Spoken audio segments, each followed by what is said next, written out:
ہر شخصیت کے کوئی نہ کوئی استاد ہوتے ہیں. کبھی آپ اپنی گفتگو میں کہتے ہیں کہ ڈاکٹر اشراق صاحب میرے استاد, کبھی آپ کہتے ہیں پیر نصیر الدین نصیر رحمۃ اللہ علیہ جو ہیں وہ میرے استاد. تو ایکچولی میں آپ شاگرد ہیں کن کے؟ دیکھیں, میں ہر اس شخص کو اپنا استاد مانتا ہوں جس سے میں نے دین کا علم حاصل کیا ہے, ڈائریکٹلی اور انڈائریکٹلی. ڈاکٹر اشراق صاحب سے میری 2 گھنٹے کی ملاقات میں نے ان سے اتنا کچھ سمیٹا جو شاید 2 سال میں لوگ نہ سمیٹ سکتے ہوں. اس کا ثبوت یہ ہے کہ آپ ہمارا پبلک سیشن کوئی دیکھ لیں, آپ ایک سیشن میں اتنا کچھ حاصل کرتے ہیں جو آپ نے پوری زندگی میں دین کا نالج نہیں حاصل کیا ہوتا. تو پھر جب میرے جیسا بندہ ڈاکٹر اشراق سے پوچھ رہا ہو تو وہ ان 2-2.5 گھنٹوں کے اندر کیا کچھ سمیٹ لے گا. پھر ان کی ویڈیوز دیکھیں, ویڈیوز یہ کتابیں کیوں لکھی جاتی ہیں؟ تاکہ لوگ اپنے نظریات لوگوں تک پہنچائیں. آج اگر میں اشرف تھانوی صاحب کا ترجمہ قرآن کا پڑھ رہا ہوں, گویا کہ میں اشرف تھانوی سے خود قرآن پڑھ رہا ہوں, کیونکہ اس نے جو کچھ بولنا تھا سوچ سمجھ کے وہ لکھ کے میرے حوالے کر دیا, اور یقیناً وہ تقی عثمانی سے بہتر ترجمہ ہے.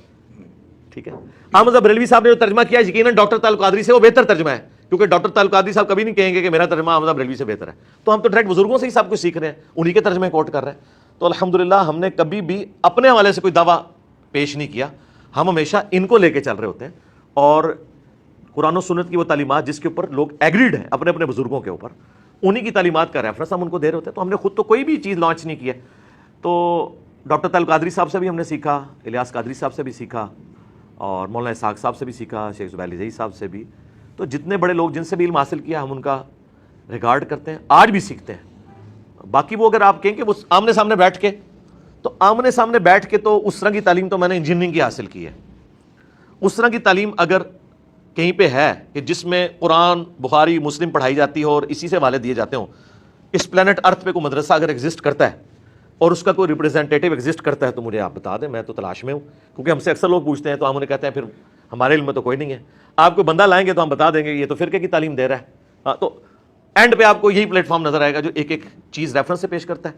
اور اس میں میں پھکی کے طور پہ ایک بات کرتا ہوں کہ اگر آپ کو پرائمری اسکول کا بچہ آ کے کہے نا کہ سورۃ البقرہ کی آیت نمبر 279 میں لکھا ہوا ہے کہ جو سود کھاتا ہے اللہ اس کے رسول کا اعلان جنگ ہے اس کے خلاف, تو آپ اسے یہ کہیں گے کہ تیرے پاس کس فرقے کی ڈگری ہے, کس عالم کا تو اسٹوڈنٹ ہے.